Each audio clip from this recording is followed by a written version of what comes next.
avant d'entrer dans la leçon, je vous invite à vous joindre à moi pour prier ensemble.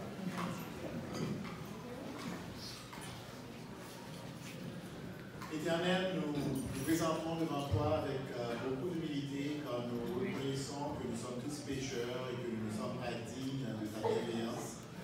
Et nous nous présentons avec de l'assurance également, une assurance qui est placée pas en notre propre justice, mais en ton Fils Jésus qui s'est donné pour nous. C'est en son nom que nous sommes réunis ce matin, c'est en son nom que nous proclamons ton nom et ta gloire. Et c'est en son nom que nous te supplions d'être avec nous, de nous accompagner, de nous instruire de ta parole, de nous fortifier dans notre foi.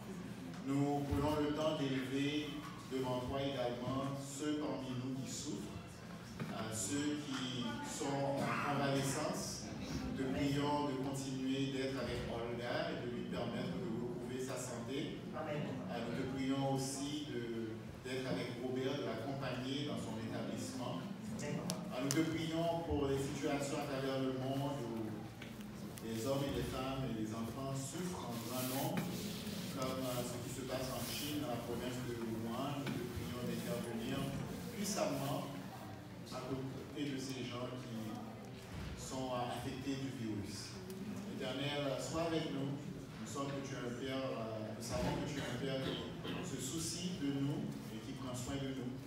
Et nous espérons en toi. Et c'est au nom de ton Fils que nous te prions. Amen. Amen. Donc, encore une fois, bienvenue à tous. Depuis le début de l'année, nous parlons de cette thématique de la dépendance sur Dieu. Donc, nous avons vu il y a quelques semaines des batailles épiques de l'Ancien Testament où Dieu déploie sa force. Donc c'est ça l'idée de notre thématique, que nous devons nous reposer non sur nos propres forces, mais sur la force de Dieu. Donc, nous avons vu comment Dieu a été avec Moïse, avec Abraham, et comment il a accordé la victoire à son peuple face à des ennemis bien plus puissants qu'eux. Donc évidemment, nous croyons que Dieu est aussi capable d'agir puissamment dans nos vies. Cependant, ça prend la foi. Il faut avoir la foi. Il faut faire confiance à Dieu. J'aimerais ce matin vous amener un autre élément important de cette équation, et il s'agit de l'humilité.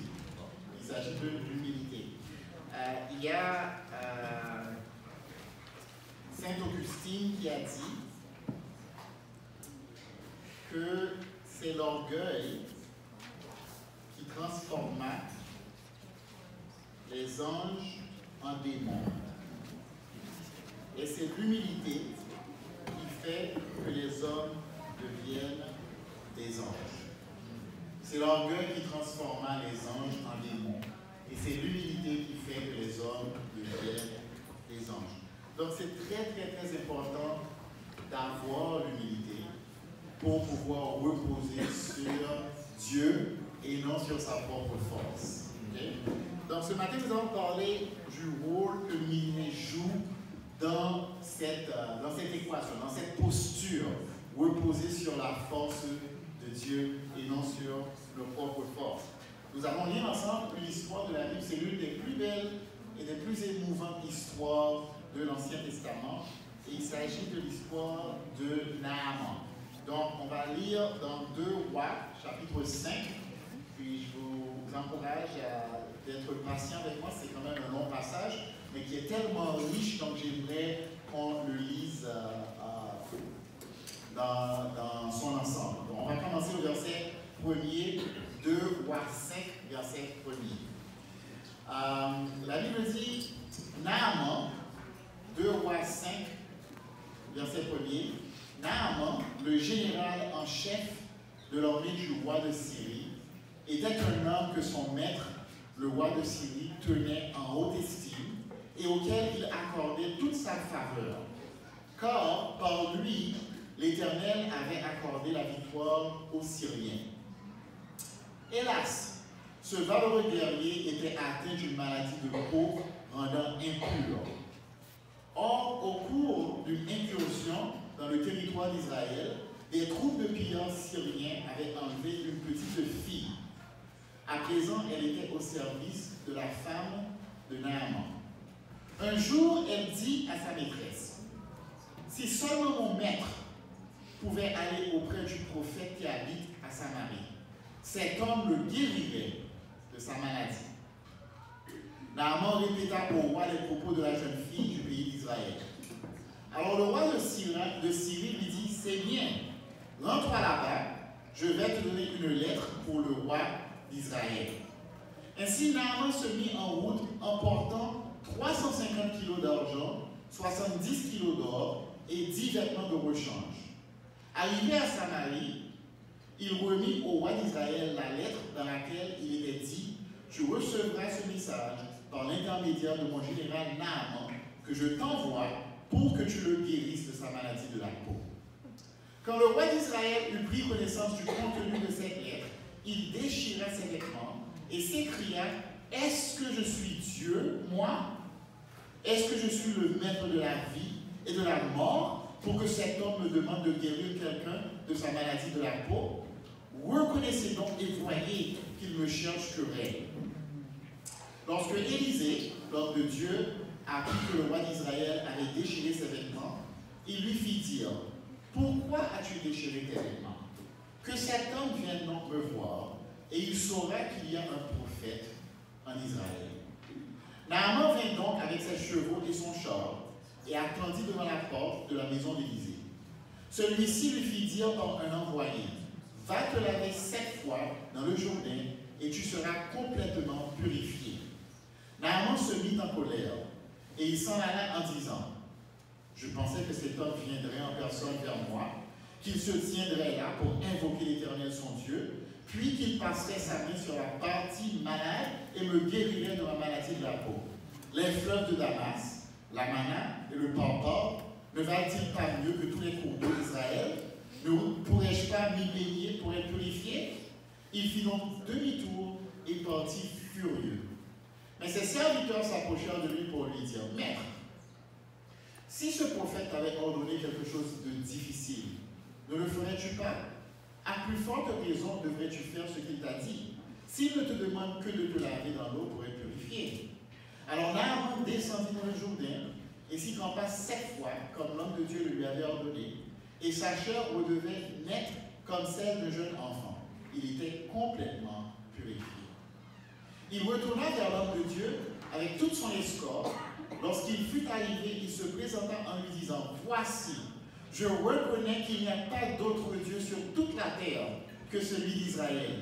Maintenant, accepte, je te prie, un cadeau de la part de ton serviteur. » Élisée répondit, « Aussi vrai que l'Éternel que je sers est vivant, je n'accepterai rien. » Naaman insista, mais Élisée persista dans son refus. Alors Naaman dit, « Puisque tu refuses tout cadeau, permets-moi du moins d'emporter un peu de terre de ton pays, juste autant que 2 mulets peuvent emporter. Car dorénavant, ton serviteur ne veut plus offrir ni holocauste, ni sacrifice de communion à d'autres dieux qu'à l'Éternel. Seulement, que l'Éternel veuille me pardonner la chose suivante. Quand mon souverain se rend dans le temple du dieu Rimon pour s'y prosterner, je dois me prosterner en même temps que lui, car il s'appuie sur mon bras. Que l'Éternel pardonne donc ce geste à ton serviteur. » Élisée lui dit, « Va en paix. » Et Naaman le quitta. C'est une histoire tout à fait fascinante et riche. Il y a tellement de leçons à tirer de cette histoire et des applications directes pour nous aujourd'hui. Il y a plusieurs acteurs dans cette histoire. On commence par Naaman qui est, on va dire, l'acteur principal ou le protagoniste de l'histoire. C'était qui Naaman? Naaman était le général en chef de l'armée de Syrie. Donc c'était quelqu'un de très, très, très riche. Très riche, très fort, très puissant. Quelqu'un qui était connu et respecté de tous, qui avait accompli de grands exploits. Ce n'était pas juste un fonctionnaire qui régnait à la cour du roi, c'était un guerrier. Quelqu'un qui avait une vie d'exploit qui lui attirait le respect de tous. C'était un homme qui avait, on peut dire en quelque sorte, tout ce qu'il voulait dans la vie. Mais il y avait une chose essentielle qui lui manquait, et c'était la santé. Et il était prêt à tout donner pour avoir sa santé. Ensuite, nous avons le roi de Syrie, que les historiens ont identifié comme Ben-Hadad II. Et c'était quelqu'un qui avait beaucoup d'estime pour Naaman. Parce que c'était grâce à Naaman que son pays, la Syrie, avait eu autant de succès sur les champs de bataille.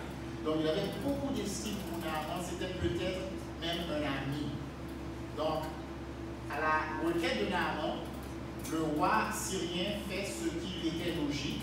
Il dit, bon, puisque la guérison se trouve en Israël, voilà, je vais t'envoyer avec une lettre officielle pour aller auprès du roi d'Israël et demander qu'il te guérisse. Je ne sais pas si vous trouvez intriguant le fait qu'il n'envoie pas Naaman vers le prophète, alors qu'il a été informé que c'est le prophète qui peut guérir Naaman. Mais il envoie Naaman directement au roi d'Israël. Est-ce que vous savez pourquoi? C'est vraiment intéressant. En fait, tout ce que je vous partage en grande partie est tiré d'une série de leçons que Timothy Keller, Tim Keller, c'est un théologien connu, a fait sur ce chapitre. En écoutant ces leçons, ça a beaucoup élargi ma compréhension sur ce chapitre. C'est pour ça que je le partage avec vous. Donc, je ne veux pas prendre le crédit, je ne veux pas que vous pensiez que ça vient de moi. C'est pas de moi. Donc, dans les cultures de l'époque, tout le système religieux, les dieux, les prêtres, était un reflet de la société. Donc, puisque le roi, c'était le souverain principal, donc les prêtres étaient à ses ordres. Les dieux, en quelque sorte, étaient aux ordres du roi. Donc, si le roi avait un problème quelconque, il convoquait les prêtres et il ordonnait aux prêtres de faire des évocations pour que les dieux lui accordent ce qu'il voulait selon sa volonté. Donc le roi raisonnait en lui-même que nous avons des dieux ici en Syrie, donc le Dieu d'Israël est probablement comme ces dieux-là. Donc au lieu d'aller au prophète, vers le prophète, on va aller directement au roi d'Israël parce que c'est lui qui va convoquer le prophète, puis ordonner au prophète de faire ses évocations et puis de commander au Dieu d'intervenir en faveur de Naaman. Donc Naaman ne s'en va pas les mains vides, il va voir le roi d'Israël avec une richesse que les historiens et théologiens évaluent. Ils disent que la richesse que Naaman amenait avec lui valait plus que toute la richesse du pays d'Israël à l'époque. Okay? Donc il n'amenait pas une petite somme d'argent, il venait avec une bourse pleine d'argent, une escorte prestigieuse. Il amenait plus de richesse que contenait toute la nation d'Israël à l'époque. Okay? Le troisième acteur de l'histoire, c'est le roi d'Israël, Yoram, fils d'Akab. Donc, Yoram est outragé par la requête de Naaman. Il reconnaît son impuissance. Et il se dit en lui-même, ce roi de Syrie, Ben-Hadad, il ne comprend pas comment les choses fonctionnent ici. Ici en Israël, le prophète n'est pas sous mes ordres.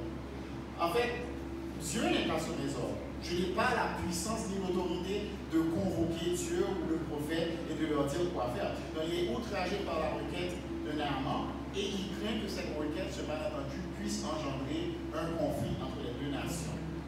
Ensuite, le quatrième acteur, c'est le prophète Élisée.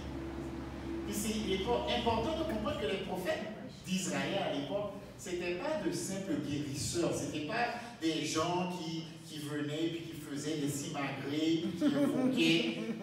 C'était des messagers de Dieu, c'était des porte-paroles de Yahweh, le Dieu d'Israël. En fait, souvent, les rois avaient peur des prophètes. Lorsque les prophètes se présentaient à la cour, les rois se disaient, est-ce que vous venez en paix? Donc c'est une dynamique complètement inversée, complètement différente. Donc, Élisée commande en entendant que le roi a déchiré ses vêtements. Élisée commande au roi et dit, envoie-moi ce Naaman. Puis Naaman vient et il se présente avec toute son escorte en grande pompe, avec toute sa prestance devant le prophète Élisée. Alors devant sa maison. Élisée ne sort même pas de sa maison. Ok? Élisée ne sort même pas de sa maison. Puis c'est un peu difficile pour nous de comprendre le sens de tout ça parce que c'est un contexte tellement éloigné de nous. Mais c'est comme si le vice-président des États-Unis, je ne parle pas du vice-président actuel, je parle de façon générale. Donc, le vice-président des États-Unis venait en visite au Canada. Ok? C'est une grosse affaire. Puis le premier ministre et les membres du cabinet refusent d'aller le voir, puis envoient un simple fonctionnaire pour l'accueillir. Puis Naaman est outragé. Il se dit, mais c'est quoi cette affaire? Est-ce qu'il sait de qui il s'agit? Est-ce qu'il sait qui je suis? Puis il amène de l'or, il amène de l'argent, il vient avec son armée, son escorte, et puis Élisée ne prend même pas la peine de sortir, mais par contre il envoie son serviteur. Puis Élisée lui dit, va et lave-toi 7 fois. Il y a tellement de leçons à tirer de cette histoire pour moi et pour toi. Première leçon à tirer de l'histoire, c'est un fait de l'existence humaine, que lorsqu'on est confortable, lorsqu'on est bien, lorsqu'on a tout ce qu'on désire, ou à peu près tout ce qu'on désire, il n'y a pas de place dans le cœur pour Dieu.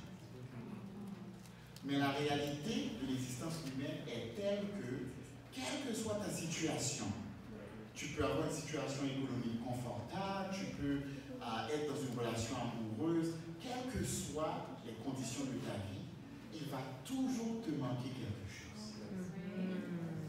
Ce bonheur que tu cherches sera toujours, il va toujours t'éluder. Parce que, soit par un facteur extérieur ou intérieur, il va toujours avoir quelque chose qui va saper ton bonheur. Et ça peut se présenter sous la forme d'une relation difficile, une relation conflictuelle, à la maison, au travail. Ça peut se présenter sous la forme d'une maladie, comme dans le cas de Naaman. Ça peut se présenter sous la forme d'un passé, des blessures que tu as eues, ou une insécurité, ou une maladie mentale. Quelles que soient les conditions de ta vie, il y a toujours quelque chose qui va t'empêcher de réaliser ce bonheur. Alex, dimanche dernier, a parlé des idoles. Il a parlé comment, en tant que chrétien, souvent, même chrétien ou pas, souvent on met sa confiance dans des idoles de notre propre fabrication, qui peut être une carrière, un emploi, une relation, parce qu'on cherche ce bonheur, on cherche à être comblé. Puis la réalité, c'est que ce vide va toujours exister, quelle que soit ta situation, à moins que tu te tournes vers Dieu. Puis souvent, il y a deux façons de répondre face à ces situations-là. Il y a des gens comme Naaman qui vont chercher à combler ce vide. Il y en a d'autres qui vont continuer dans leur quête et dans leur poursuite indépendante vers le bonheur et ne jamais se tourner vers Dieu. C'est là où l'humilité fait toute la différence. L'humilité te permet d'avoir cette ouverture d'esprit et de réaliser que tu ne peux pas de par toi-même atteindre ce bonheur que tu quêtes. Ça, c'est la première chose à apprendre. La deuxième chose à apprendre, c'est que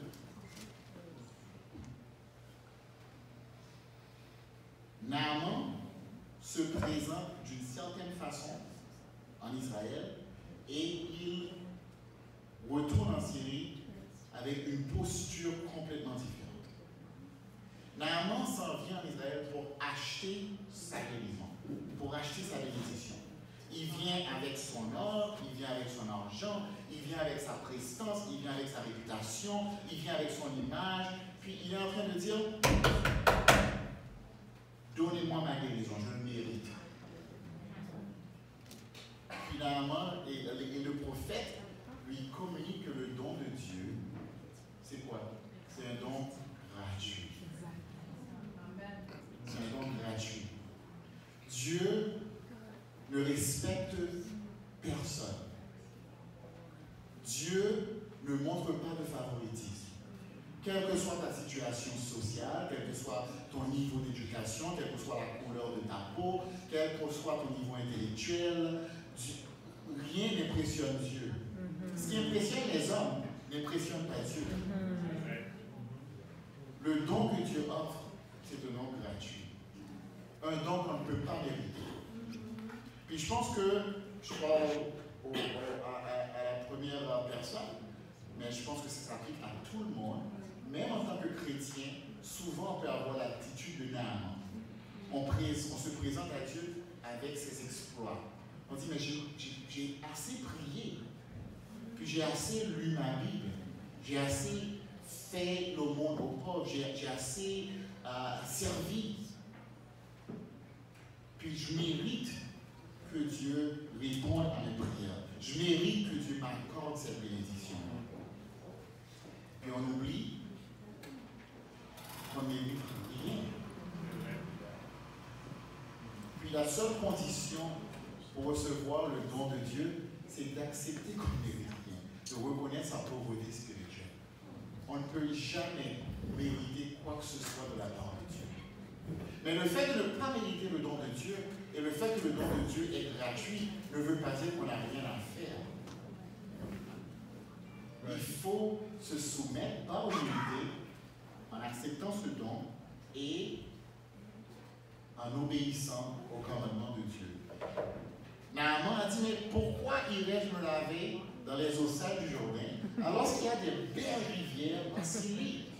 Donc, Naaman s'était fait une idée en tête. Il se disait que, ok, voilà comment la scène va se dérouler. Je vais me présenter devant Élisée, puis il va sortir, puis tout de suite, il va réaliser ma splendeur et ma gloire, il va se mettre à genoux, il va dire, ah, merci d'être venu, puis il va danser, il va chanter, il va invoquer son Dieu, il va mettre sa main sur la partie de la peau qui est malade, puis les choses se sont passées tellement de façon différente. Puis souvent, c'est la même chose pour nous. On se fait en tête une idée de comment Dieu va travailler dans la vie. On se dit, ok, je vais postuler pour telle poste, telle affaire, puis je vais recevoir une promotion, ou je vais être embauché, et puis où je commence une entreprise, puis les choses vont se dérouler de telle façon, où on se fait une idée de comment Dieu va opérer ces miracles dans notre vie. Puis l'humilité fait que nous nous abaissons à simplement suivre les instructions de Dieu. Et parfois, ça ne fait aucun sens ce que Dieu nous demande de faire. C'est pas logique, ça fait aucun sens. Va te baigner 7 fois dans les eaux sales du Jourdain. Mais c'est l'humilité qui nous pousse à nous soumettre, pas à notre volonté, mais à la volonté de Dieu. Okay? Jésus a donné une parabole et a dit que les gens qui écoutent ces paroles et qui les mettent en pratique ressemblent à une personne qui a construit sa maison sur le roc. Alors que ceux qui écoutent sa parole, qui ne les mettent pas en pratique, ressemblent à quelqu'un qui a construit sa maison sur le sable. Puis il fait allusion ici à la vie. De l'extérieur, puis lorsque tout va bien, lorsqu'on n'est pas en crise, on peut donner l'apparence d'avoir une vie bien fondée, une belle vie, une vie riche, une vie qui satisfait. Puis au moment où la crise s'en vient, au moment où les défis s'en viennent, au moment où tout ce qui est imprévisible, tout ce sur quoi on n'a pas le contrôle, Au moment où ces choses se présentent à nous, puis c'est là le vrai test de la fondation de notre vie.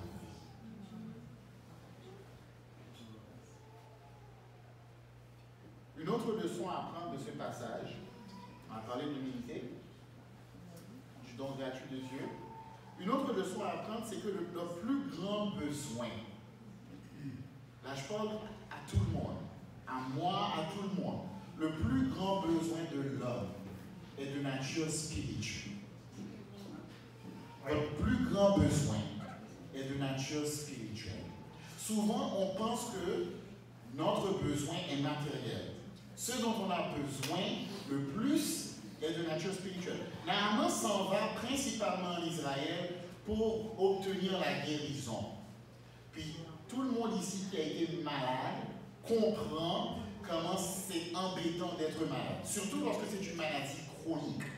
Puis ça ne veut pas dire que Naaman n'avait pas cherché la guérison en Syrie. Très probablement, un homme avec tellement de ressources a dû voir tous les dieux, tous les prêtres, tous les guérisseurs, tous les médecins, puis sans succès. Donc il se rend en Israël, premièrement, pour recevoir la guérison physique. Alors que Dieu, dans sa préscience, dans sa sagesse, savait que Naaman avait un plus grand besoin.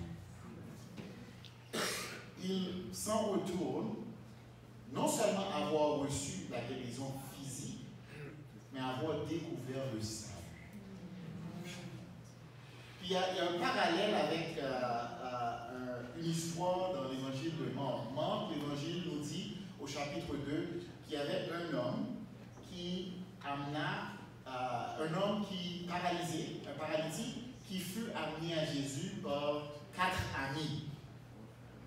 Et Jésus, en voyant la foi, la persistance de ses amis, parce qu'ils montèrent sur le toit, la maison, il y avait une grande foule, ils ne pouvaient pas percer la foule, donc ils montèrent sur le toit, firent un trou dans la toiture pour laisser descendre le malade sur une civière.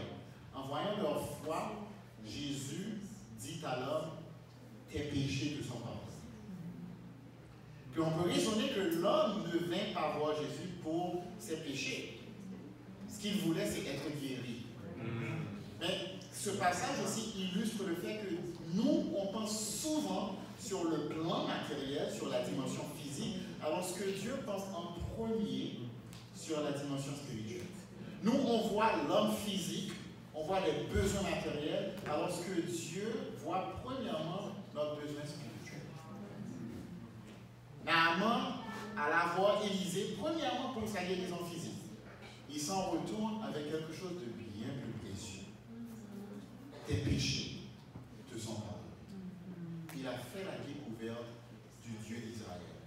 Avant d'arriver en Israël, Naaman se disait sans doute que le Dieu d'Israël est un Dieu peut-être plus puissant que les dieux de Syrie.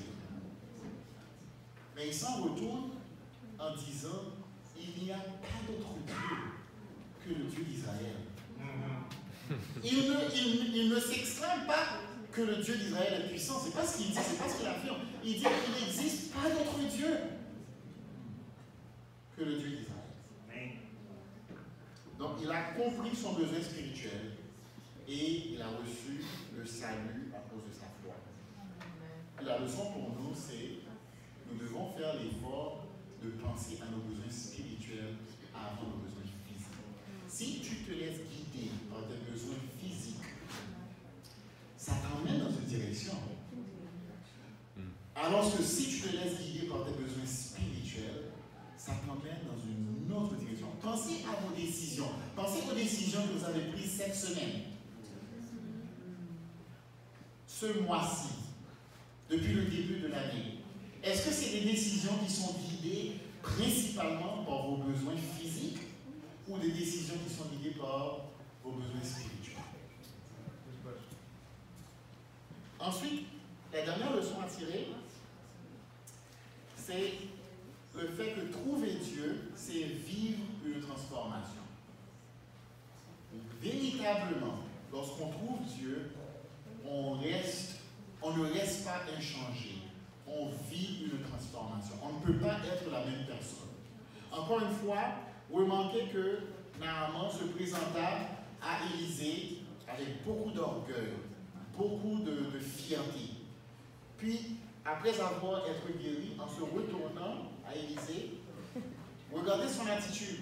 Il dit, puis comprenez bien, il s'en vient réclamer sa guérison parce qu'il le mérite.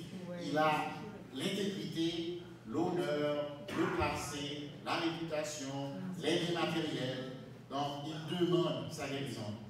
Puis en se retournant, en allant voir Élisée, écoutez, au verset 15, il dit, accepte, je te prie, un cadeau de ton serviteur. Wow, c'est vrai. Premièrement, c'est plus un paiement qu'il a pour sa guérison. Yes. C'est un cadeau. Puis deuxièmement, c'est plus le général qui vient voir le pauvre prophète Élisée, c'est un serviteur. Amen. Quelle transformation radicale. On voit que l'orgueil a fait place à l'humilité. Amen. Est-ce que vous êtes quelqu'un d'humble? Est-ce que vous êtes quelqu'un plutôt qui est caractérisé par l'orgueil? Puis les gens qui sont humbles ne sont pas ceux et celles qui vont se précipiter à répondre. En fait, la personne qui est humble va plutôt demander à son entourage, aux gens qu'elle côtoie. Est-ce que je suis quelqu'un d'humble? Parce que c'est ce qui fait toute la différence. L'humilité ou l'orgueil. Est-ce que les gens autour de toi disent de toi que tu es quelqu'un rempli d'humilité? Ou plutôt est-ce qu'ils disent tu es quelqu'un rempli d'orgueil? Puis souvent on confond l'humilité avec un manque d'estime de soi. C'est pas la même chose. C'est pas la même chose. Quelqu'un qui est humble, c'est pas nécessairement quelqu'un qui a. En fait, je pourrais même dire que quelqu'un qui a une basse estime de soi n'est pas humble. Parce que souvent ton estime est basée sur ce que tu as accompli, ton éducation, ta situation économique, ta carrure physique, ce que tu as vécu dans le passé. Non, l'humilité, ce n'est pas la même chose qu'avoir une mauvaise estime de soi. L'humilité, c'est reconnaître que sans Dieu, on est rien. Et que tout ce qu'on est et tout ce qu'on a, on les a reçus. Donc, nous allons passer au repas du Seigneur. C'est quelque chose que nous faisons régulièrement tous les dimanches. Et je vais demander aux placiers de venir avec les plateaux pour préparer la communion. Et en préparant nos esprits et nos cœurs pour participer au repas du Seigneur, je vais vous partager brièvement sur le dernier personnage ou le dernier acteur de l'histoire. Et je vous laisse deviner. Yes. C'est qui le dernier acteur de l'histoire? Le serviteur? Yes. La petite fille. Ah, la petite fille. Le dernier acteur de l'histoire, c'est la petite fille. Puis voilà, puis elle semble avoir un rôle tellement minime qu'on l'oublie dans l'histoire. Mais comprenez que la Bible dit une petite fille, puis les théologiens sont pas mal d'accord que c'était peut-être une adolescente ou une pré-adolescente. Une petite fille de 10 à 12 ans. Puis comprenez le contexte qu'elle avait été enlevée. Donc connaissant la violence des conflits à l'époque, c'est très probable que c'est une petite fille qui avait vu son père, sa mère, ses frères et sœurs tués.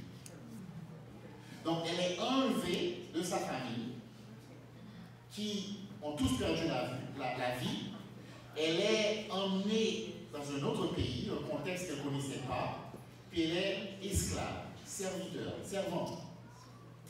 Puis elle est servante dans la maison de l'homme qui doit être tenu responsable de toutes ses souffrances et de tous ses malheurs. C'est le général en chef de l'armée de Syrie. Puis au lieu de se laisser animer par l'amertume, la colère, un esprit de vengeance, elle aurait pu se dire, en regardant Naaman et sa maladie, ah, Je sais comment je vais avoir ma revanche. J'ai la solution à tes problèmes, mais je vais garder le silence et être témoin du fait que tu vas dépérir un jour à la fois. Elle aurait pu avoir cette attitude. Pourtant, elle s'est laissée être le véhicule de la grâce de Dieu dans la vie de l'âme. Elle a mis de côté sa colère, elle a mis de côté son amertume, elle a mis de côté son esprit de vengeance. Et elle a pensé au bien de son malfaiteur. Puis Tim Keller, dans sa leçon, dit que cette jeune fille peut être vue comme un type du Christ, comme une image du Christ. Parce que Jésus, lui aussi, a quitté sa famille. La Bible nous enseigne qu'il était avec Dieu dès le début. Il a quitté son royaume, il a quitté sa famille, il a quitté son confort. Il est venu sur terre pour nous annoncer l'évangile. Il est venu vers l'humanité et l'humanité l'a maltraité, il l'a crucifié. Et à travers ses souffrances, il nous offre la grâce. Et à travers ses souffrances, il nous offre le salut. En nous préparant à prendre le repas du Seigneur, pensons aussi au potentiel que nous avons chacun. Parce que chacun de nous, on peut être un véhicule entre les mains de Dieu pour amener cette grâce dans la vie de quelqu'un. Hier, on était à une activité ici, puis j'ai interagi avec une personne, un personnage, que souvent j'ai de la difficulté à interagir avec. Puis à chaque fois que je sais que je vais voir cette personne, je ne sais pas pourquoi, j'ai de la difficulté. Et j'ai prié que, j'aurais dû prier plus davantage, mais j'ai prié que je puisse être un véhicule en quelque sorte. Puis dès les premières interactions, ça a été difficile pour moi. J'ai voulu m'écarter, j'ai voulu me retirer, je n'ai pas voulu être dans la présence de la personne. Mais par la grâce de Dieu, j'ai pu surmonter cette impulsion-là de me retirer. J'ai été m'asseoir, puis on a commencé des conversations. C'est toujours des conversations musclées que j'ai avec cet individu-là. Mais j'ai pu parler de ma foi, on a pu discuter sur Dieu, on est tombé d'accord sur absolument rien, mais j'ai pu quand même partager ma foi. Et je le dis parce que c'est tellement difficile. C'est tellement difficile de renoncer à la chair. Mais c'est l'exhortation que je vous donne ce matin. Vous avez été blessé. Vous avez vécu des abus.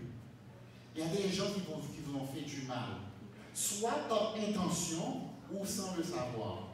Puis aujourd'hui, vous avez le choix à garder cette amertume dans votre cœur, à garder cet esprit de vengeance, à garder tout ce ressentiment à l'égard de cette personne, ou vous pouvez décider, à l'exemple de cette jeune fille, et à l'exemple de notre Seigneur Jésus, de pardonner et d'être un véhicule de la grâce de Dieu pour cette personne. Prions ensemble.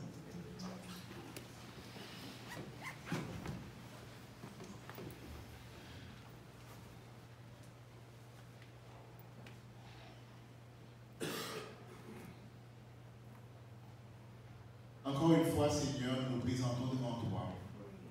En ce moment, nos pensées se dirigent vers Jésus, l'homme parfait, Dieu fait chair, qui est venu vers nous alors que nous étions les ennemis de Dieu, par notre façon de vivre, par nos pensées hautaines, par notre comportement.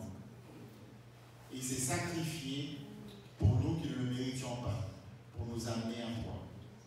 Nous te remercions pour ta bienveillance envers nous, ton amour bien plus grand que nous pouvons imaginer. Et nous te prions de nous accepter tels que nous sommes, et à travers ton Esprit Saint, de changer en nous tout ce qui n'est pas à l'image de ton Fils. Nous prenons le repas du Seigneur ce matin, et nous le prenons avec des cœurs sincères qui reconnaissons nos faiblesses et qui acceptons le don gratuit du salut que tu nous offres. Et nous te prions ainsi